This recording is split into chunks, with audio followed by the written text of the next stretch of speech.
Sneakers and Cleats, the podcast.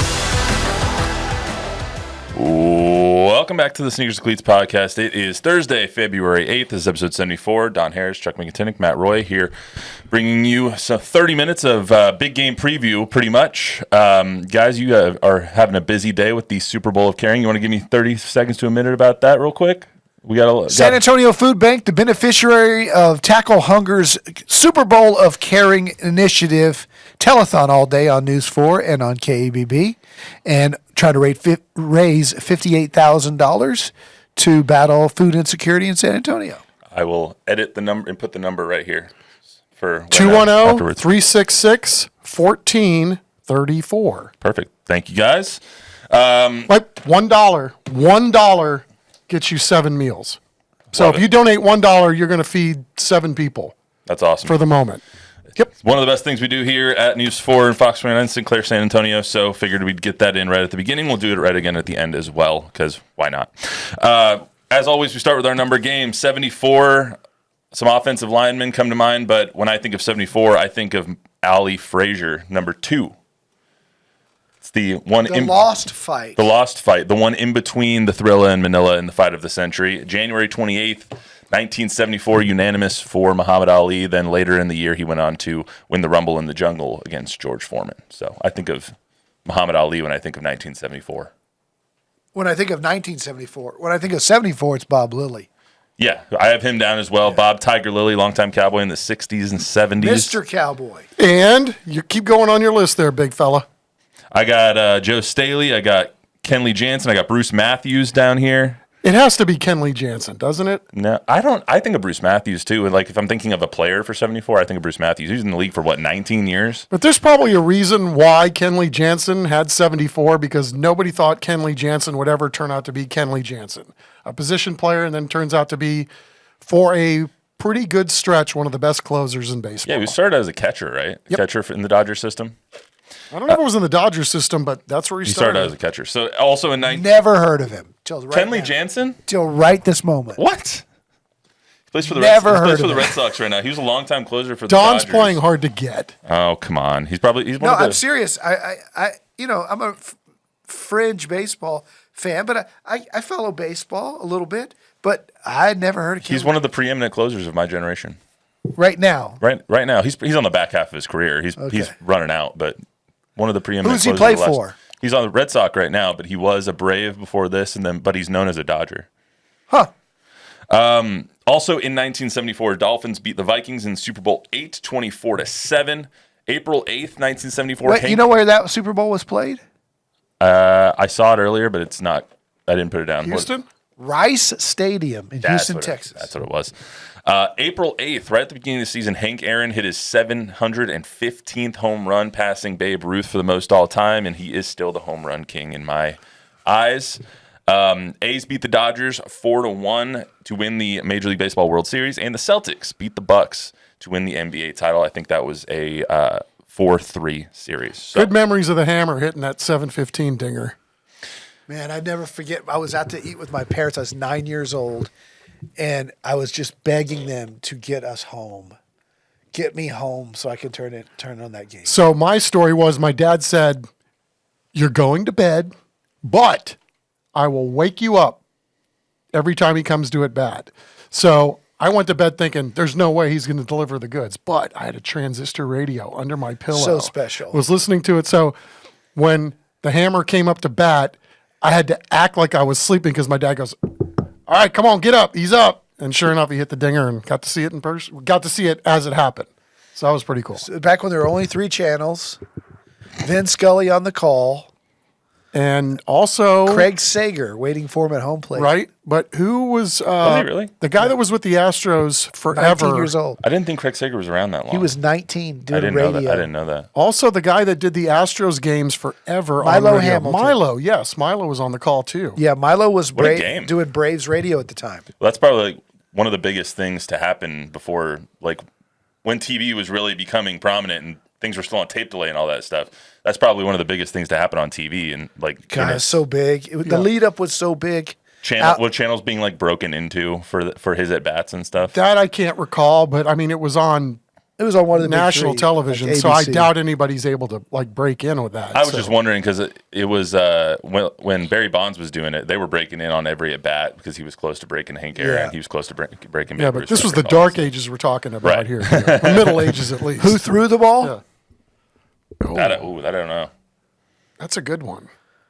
Dodger pitcher Al Downing. Kenley Jansen. Al Downing. Al Downing, who caught the ball? I don't know, but remember Bill Buckner tried to climb the wall, trying to make sure it didn't go over, but no chance, Billy Buck. Tom House, former Rangers I didn't pitching know coach, that. Oh, was in the bullpen and he caught the ball. No kidding. Yeah. All right, well, let's get to big game preview here. San Francisco and Kansas City. I'm going to try not to use trademark terms as much as possible in this podcast. It's not sold. We can use it. Can we?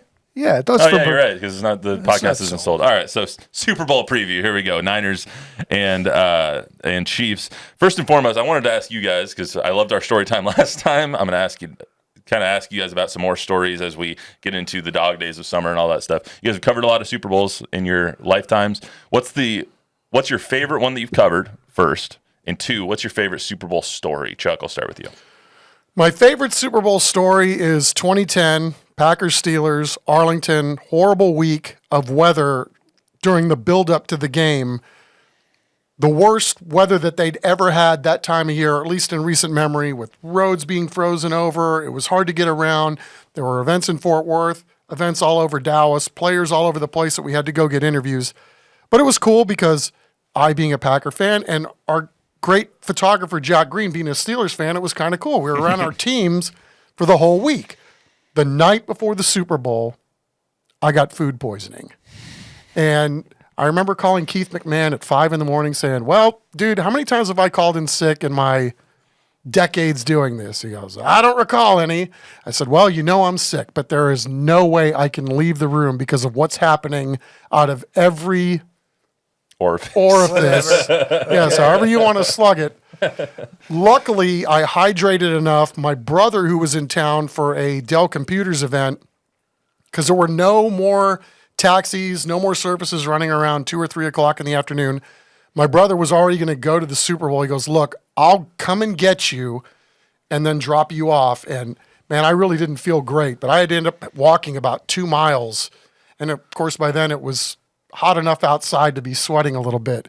I just remember thinking, why am I here? And luckily, my body behaved the rest of the game. I only had to make one trip to the bathroom, and then the Packers were able to keep Big Ben out of the end zone on that last drive, down 6, under 2 to go. Big Ben rallies his team the year before to win the Super Bowl. I was convinced he was going to do it again, and I was thinking, this is going to be the worst day ever that I have to watch this in person. But nope, it was a quick 3 and out. Packers hoist the Super Bowl trophy, and that's my best Super Bowl story. 2010 Super Bowl, also known as the Chuck McGinnick flu game. I've got a kind of a similar story. I got to cover 3 Cowboys winning Super Bowls, so that was always a thrill. But the last Super Bowl I went to was in 2018 in Minneapolis, where I had a miserable week. The high all week was -4. And we were freezing our tails off. Who played in that Super Bowl? I blank on them. Eagles? Yeah. Was it yeah. Eagles, It was Pats? Eagles Patriots. Yeah. It was the Philly special Super Bowl. This is a long story. I'll make it short. My son was working for the New Orleans Pelicans, and they were on a road trip, and they were in Oklahoma City, and then they were flying to Minneapolis. I didn't know this. We had already been out there 5 or 6 days. Mm-hmm. He calls me on like Friday and says, Dad, I didn't realize this. We're in Minneapolis tomorrow, and would you want to go to the game? So Chancellor was on the trip with me, and so I said, Dave, do you mind doing the 10 so I can go see my kid? He said, no problem. So my kid calls me. He says, you'll have a ticket at will call. So I go down to the lobby. I call the Uber. I punch it in. The Uber's coming to pick me up. My son calls me, doesn't call me. He texts me and says, don't come to the game. Go to this hospital. They're taking me to the hospital. It's like, what? Why? He goes, something's wrong with my arm. Okay. So I get to the emergency room. He comes in with the Minnesota Timberwolves team doctor, and his right arm is completely blown up, swollen. Long story short, he had a blood clot because of a thoracic outlet syndrome. He had been lifting weights, and his collarbone pinched down onto his vessel that returns the blood back to the heart. So, long story short, he eventually had to have surgery and have a rib removed and all that. But while we're there, I spend the night with him in the ICU, sleeping in a chair and dealing with the Pelicans organization who had played Saturday night and were flying out Sunday. And the doctors said, there's no reason for you to stay in Minnesota. You can get the surgery in. So anyway, he got booked on a flight to New Orleans. I get him out. We both leave the hospital at about 3:30 in the afternoon. Super Bowl Sunday. Jack Green, David Chancellor, Darius all got up at 10 a.m. to go to the Super Bowl to wait in those 3-hour security lines with the dogs and all that. I take an Uber back to where you're supposed to catch the bus to go to the game.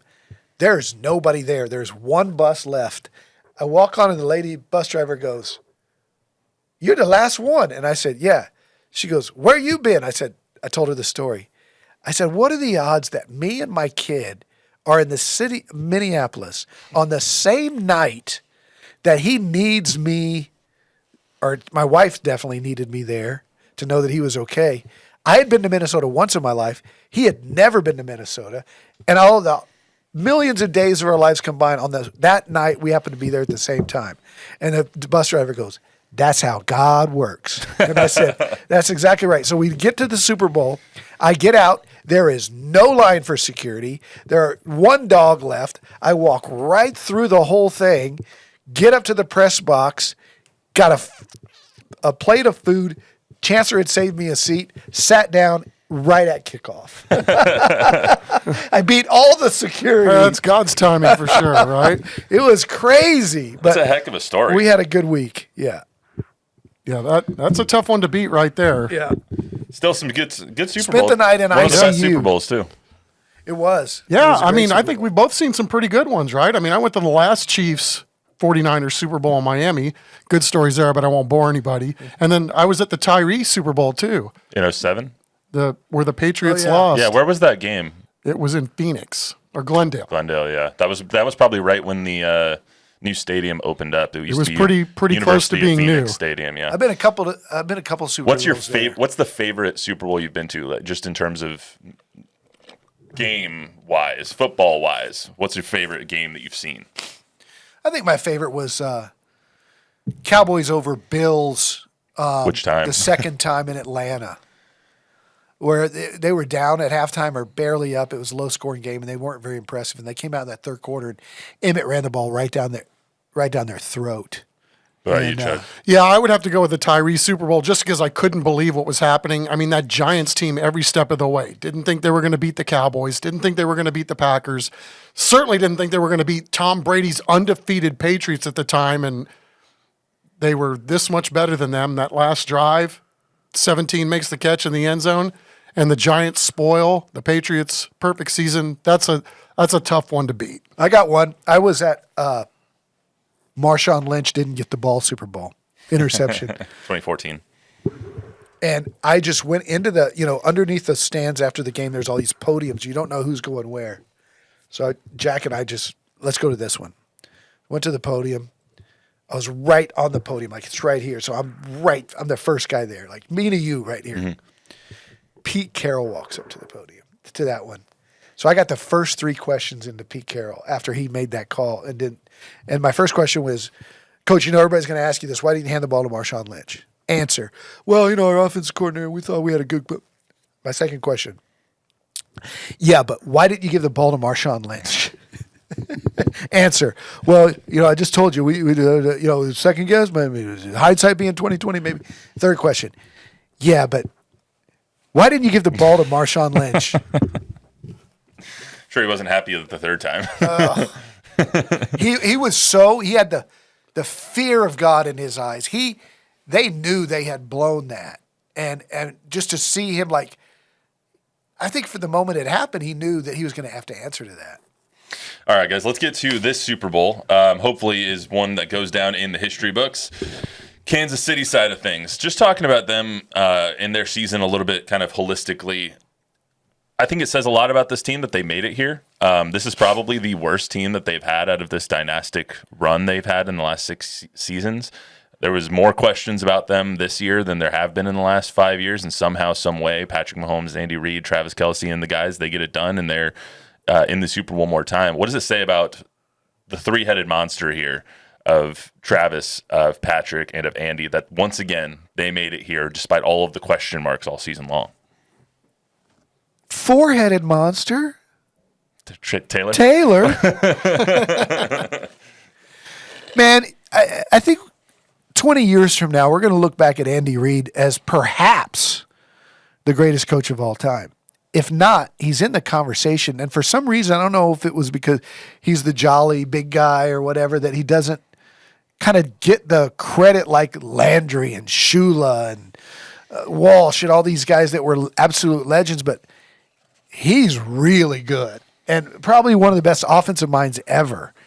And maybe Mahomes too at the end of the day. Who knows how many they win, and Kelsey's going to be a top 3 or 4 tight end of all time. So yeah, he already is. There's no question that they deserve to be in that mix with the 49ers and the Cowboys of the 90s and the Patriots, and especially if they win this one. I think it's big to win 3 and 4 years versus going 2 and 2.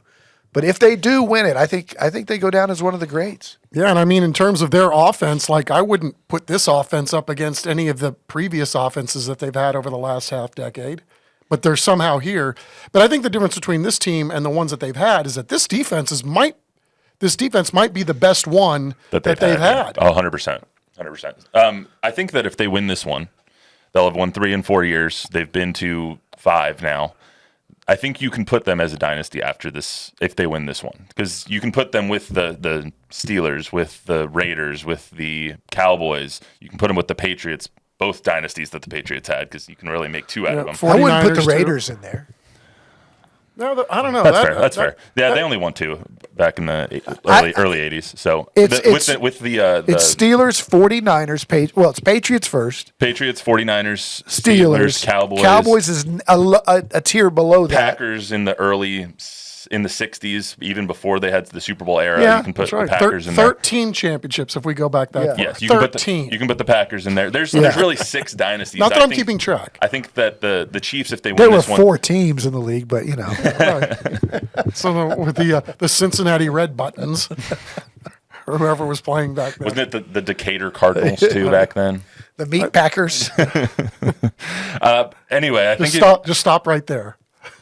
I think if you win this one, you can be in that dynasty tier, and I think you join the Cowboys. You join them in that, even if you're not on the same level as the Patriots yet. You're on your way at this point, especially. And when it comes to Andy Reid specifically, I don't understand how Philly gets off running him out of town, even though he's the best coach in Philadelphia history, in Philadelphia Eagles history, that is. You run him out of town, he goes to the Chiefs and instantly starts winning, gets Alex Smith and brings Alex Smith over from the 49ers, wins with him. Then you draft Patrick Mahomes, make the move to go from 27 to 10, get Patrick Mahomes, and now you're off and running. And ever since Andy Reid has gotten there, he's brought them out of those, Todd Haley, Herm Edwards days when they were the coaches, and just brought them into a whole new era of Chiefs football, which has made them one of the best teams of all time, and but probably the next dynasty.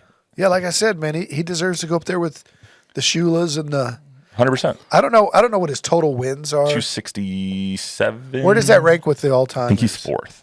Wow. Yeah, the rap in he's Philly. 4th or 5th. The rap in Philly was he couldn't win the big one, right? And then he goes and he's somewhere else always and going to wins the be big one. Marty Schottenheimer. He's going to be good, but he's not going to be great. Well, he's obviously proven that wrong. Shout out Marty, the best coach to not win a Super Bowl, or highest winning coach to not win a Super Bowl, I believe. How do you think, if any, and I think I know your answer already, how do you think, if any, that the Taylor Swift of it all has any effect on what happens on Sunday? None. 0, right? Yeah. 0. Yeah, 100%. I didn't think so either. I just figured I'd ask. As far as San Francisco goes, they kind of have a tale of 3 seasons. They start out hot. They lose 3 right in the middle, one of them to the Browns, which nobody understands how they lost that game. And then you come back and you start dominating, and then you get trounced by the Ravens. And it's kind of like, who is this team? Are they that dominant team that we all think they are, or are they a paper tiger? And I think as we went through the season, they never answered that question. And now that they've been in the playoffs, they almost got beat by the Packers, and they haven't performed well. And they should have been beat by the Lions.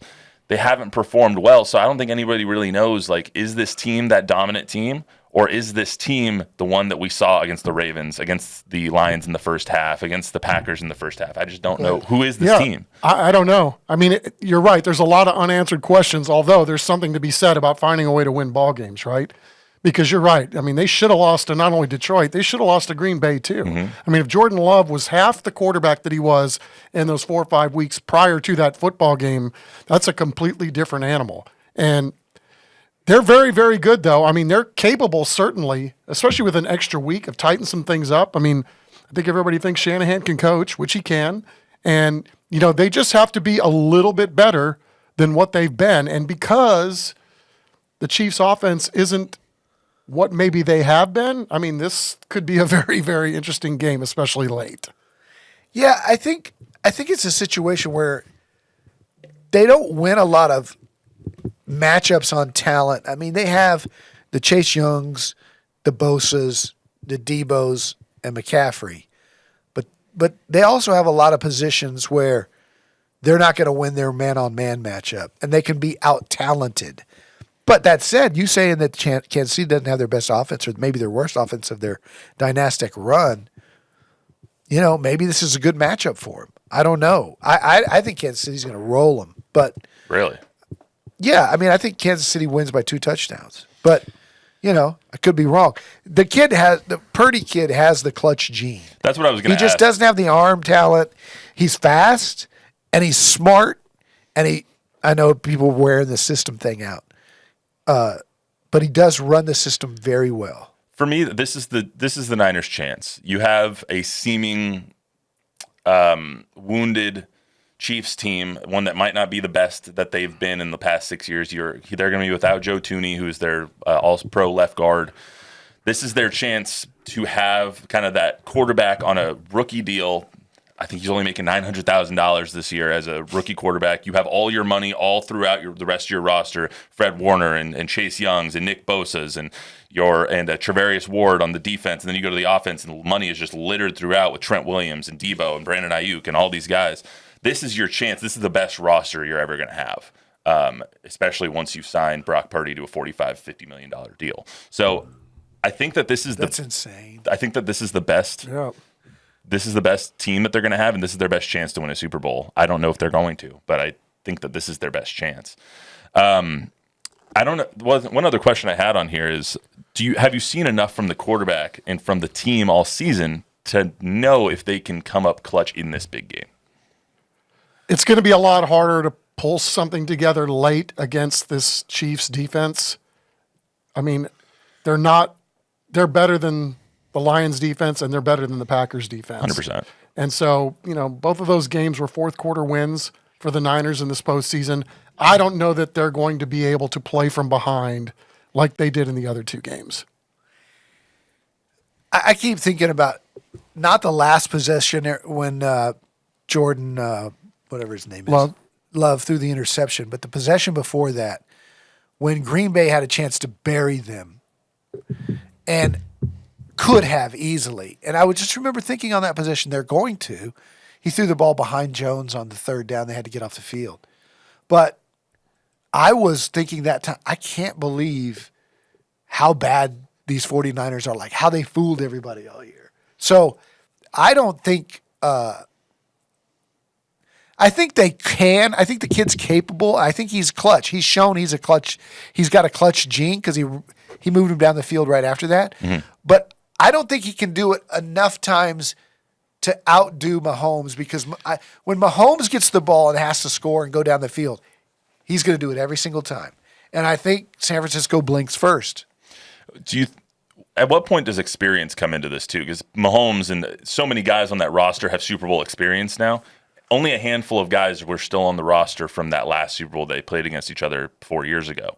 So at what point does experience, when it comes to Andy Reid having all the Super Bowl experience, Patrick Mahomes, Travis Kelce, all their guys having all of this experience just from last year, and then you go into and see on the complete other side is Brock Purdy, never been in a Super Bowl before. It's the 7th, or is the last pick in the draft. Is this moment going to be too big for him? Does experience play a factor into the Super Bowl this year? Probably, but the other side of it is you had to win some damn big ball games to get to this point, right? Is there going to be any more pressure on Brock Purdy with his stature after he just won 2 playoff games and got his team there? It's a hard thing to argue, right? You can argue either way going in. I just don't see him being the guy that the moment's too big. Not at this point in his career. And I think, once the national anthem and the smoke clears and all that, after the first couple of possessions, it's a football game.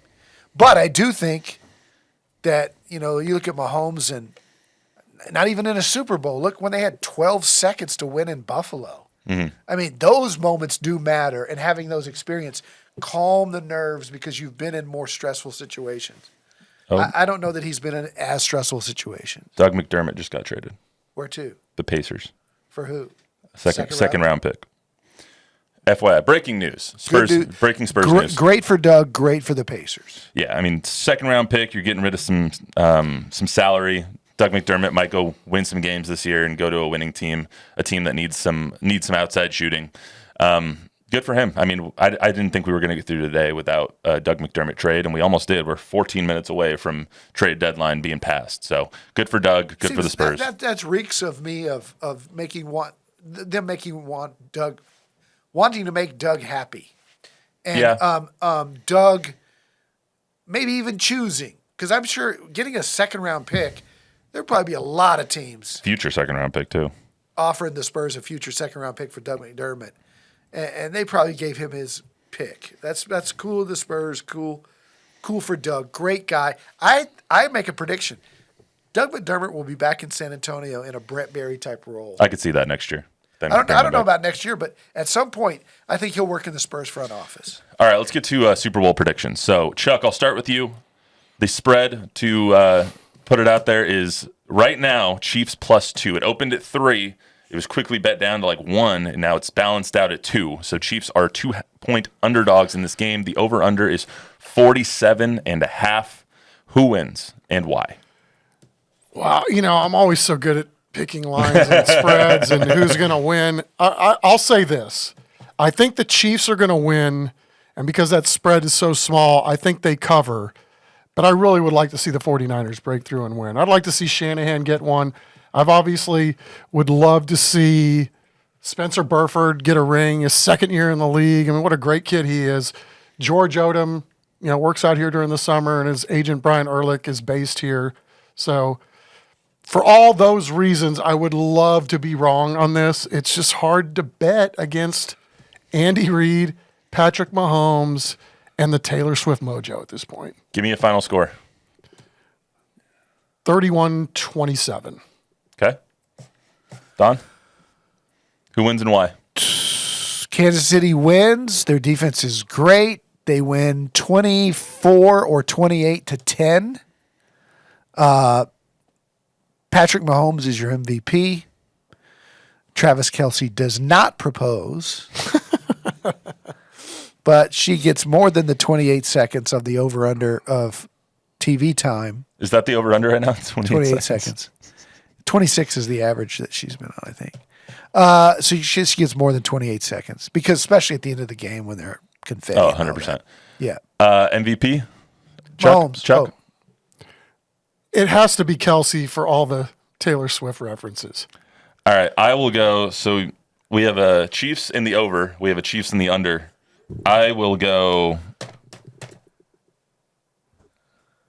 Sorry, I just saw the Pacers are trading second round pick in cash to Doug McDermott, or for Doug McDermott, but the Spurs are likely to buy out Marcus Morris.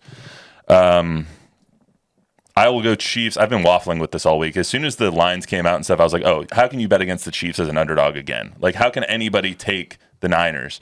And the more I've thought about it, which is the curse of these 2 weeks, you just continue to think and think and think about the Super Bowl. I've waffled between Niners, Chiefs. I'm going to stick with my original gut feeling, which was Chiefs in the over. I think it's going to be Chiefs 27, Niners 21. I think it's going to be a real. I think it's going to come down to the kickers, to be honest. I think Joe Moody is going to miss a couple of kicks. The rookie kicker for the Niners, he's going to miss a couple, and Harrison Butker's going to make a couple, and that's going to be the difference in this game. Is there's going to be 6 touchdowns, probably 3 made field goals, or 2 made field goals by the Chiefs, and they're going to win by the skin of their teeth. Brock Purdy is going to throw a pick in the fourth quarter. Put a lot of thought into this, man. I just 6 touchdowns, 3 field goals, 2 extra point, I'm just- 2 first downs, 3 thinking. holding calls. I'm thinking about it, man. Well, there's definitely going to be a holding call on Juwan Taylor, the right tackle for the Chiefs. So, that's all I do is I just sit at home and think about this stuff. Like, what's going to happen in the game? I have nothing Chuck else. and I need to give you some marital advice. Yes. I just did the dishes this morning, so All right. before I came to You work. earned the right to think about Super Bowl 58 in the way that you are. All right, so that's all we got for you today. Chuck, on the way out, give me 30 seconds to a minute on Super Bowl carrying. Super Bowl of caring, Super Bowl of sharing. Number right down there. 210 366 1434. $1, folks. $1 will buy 7 meals. We're partnering with the food bank all day long. Please, if you have $1, please pick up the phone and make the call. I mean, San Antonio always rises to the occasion. We're trying to get $58,000 raised today in honor of a certain event that is going to be occurring within the next, I don't know, 3 days. Sunday. 90 hours, whatever the math is on that. Yes. 5:30 Sunday is something like that. Yeah, I won't go there because I don't want the gulag at the NFL coming after me. Oh my We're God. thinking that we might have anything to do with anything that's going on this By the weekend. way, we can say it because it's SOUP.